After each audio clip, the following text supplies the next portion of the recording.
Butts sort of gave us hell earlier when we asked him if you guys had sort of figured out Lamar Jackson. That being said, you guys have forced him into 7 turnovers in the 2 times you faced him. What have you guys been able to do to sort of make him get sloppy with the football? I think just trying to play as sound as we possibly can, just trusting the game plan that we're given from the coaches and trusting that they're watching as much film as they possibly can, and watching not only games that he's played this season and last season, but games against us specifically and see how they like to attack us. We're a very attacking 3-4 defense, and they might play us different than they do play other teams. So just waiting for the game plan. And once we get the game plan, trying to watch as much film to help us effectively run that game plan throughout the week. Brooke Pryor?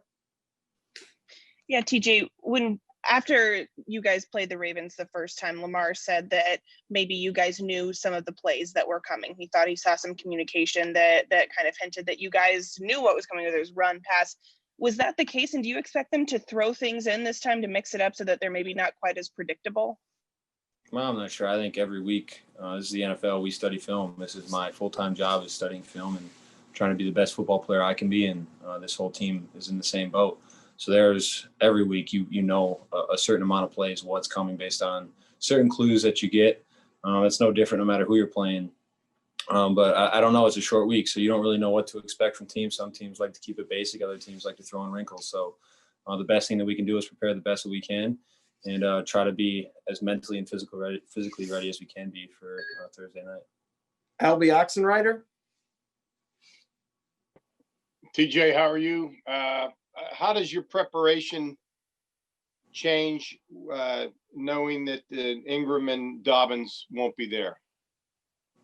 Not much, to be honest with you. This is such an explosive offense from all facets, and I think the game, the way that they play the game, the amount of motions and screens and explosive plays that they have with everything that they can do, it doesn't really matter who's playing running back. And credit to those guys. Those guys have had a great year. But you can put in their third string running back, and we feel like they can still be very effective running the football and passing the football. So it's not like we're laying off the gas pedal by any stretch. Jeff Hathorn? TJ, how do you feel the growth of the depth has gone on the defensive side? I feel like we're coming along nicely. We just want to keep continuing to grow. I think we say it every week is every guy is preparing like they're the starter, even if they're not. So if their number's called, they're ready to play. And we're always up for that next man up mentality and trying to get the rotation.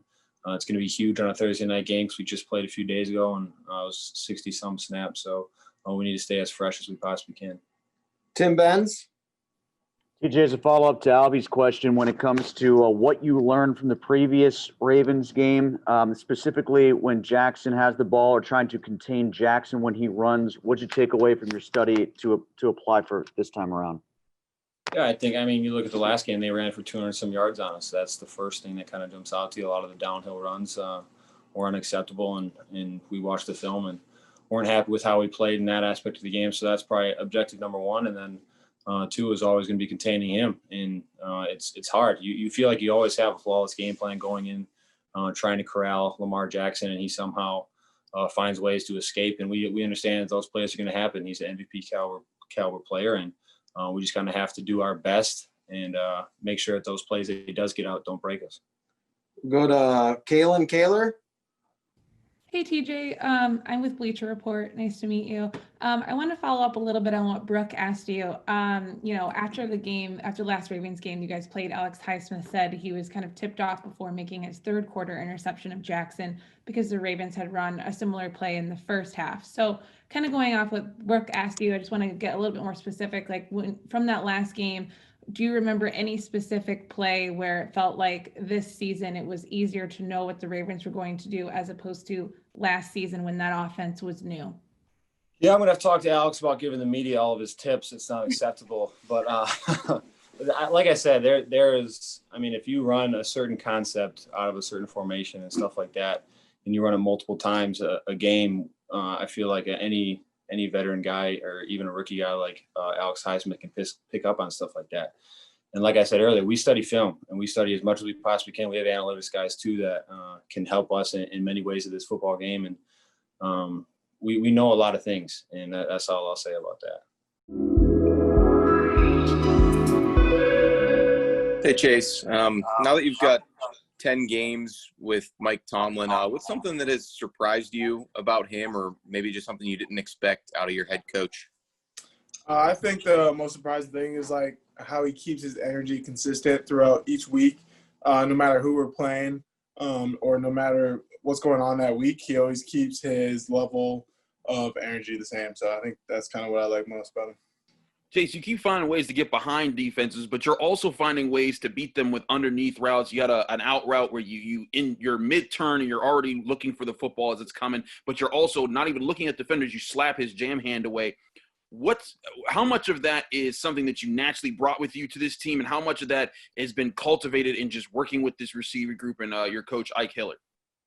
Yeah, I think Ike has done a really good job at, trying to sharpen up the fine details. And, a lot of that is, I brought some of it in, but in college I didn't really face a lot of press coverage. So a lot of that has been learning through either the scout defense, our defense, or just opponent defense, and how to beat different defenses. Chase, you mentioned Joe Hayden helping you out. How important was that perspective to get from him as a corner on things you can do as receiver? Yeah, in camp, he tweeted out some pretty cool things. And then, between plays in camp, he would just say like, oh, this is what I was looking at. Like, this is why I broke the way I did. Or if I did a good route, he'd be like, oh, that's a good route. So I would just come back to that at another point. So just little tips, ways he can sneak in advice. He always does that, which has been helpful. LB Oxenrider. Hi, Chase. How are you? Good. Thank you. You are the first receiver in the Super Bowl era to have 10 touchdown passes in his first 10 games of a career. I know you believe in yourself, and I know that everybody coming out of college, especially in the high rounds, think that they can make an impact. But are you surprised in any way by the success that you've had so early in your career?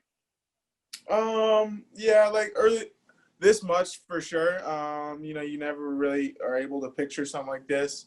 But I expected to have success in the career just based off like training and kind of how I felt about myself and my preparation. But definitely thought the transition would have been a little bit longer for sure. Chase, I'm going to go back to what I asked you earlier when you talked about the brotherhood. You were very specific in explaining how Joe has mentored you. How are you creating the fun stuff, though? If you don't get to hang out in the locker room, you don't have lunch together, how do you actually create that brotherhood? How do you get to know each other? Yeah, so we're able to play spike ball. That's like our best social distance game that we can play. So we play spike ball, and then everyone in the locker watches and like cheers on the side. And then we're getting cornhole in the locker room, so that'll be another game that we play. So we just try to figure out some things to do that, that's along the guideline, but we can, communicate with each other, compete against each other, and like have fun and joke around with each other. So spike ball has been a pretty big thing too. Chase, you talked about maybe being a little bit surprised by your success, but you came into the league as a bigger receiver anyway. How do you feel? Do you feel like your ability to match up with guys physically at this level, has that surprised you at all, or did you feel like you would be able to do that? Oh, no, I definitely thought I was going to do that. Just, watching game film and looking at corners in the league and their measurables. Like, I knew I was going to measure up physically, and if there's a corner bigger than me, then damn. But I was expecting that to be good. Last one, we'll go back to Jeff Hathorn. Chase, did you celebrate American Thanksgiving? And is this a big game for you? Is this a cool night for you to be on a primetime stage on Thanksgiving? I've never celebrated it before, obviously coming to the States. So Notre Dame, I would celebrate it within my dorm, or the team would celebrate it before we went on the road. I'm going to try to celebrate it this year. I'm going to try to make my own turkey dinner. So maybe a YouTube video will be coming up or something. But definitely excited to play on Thanksgiving. All right. Thanks, Chase. Thanks, everybody.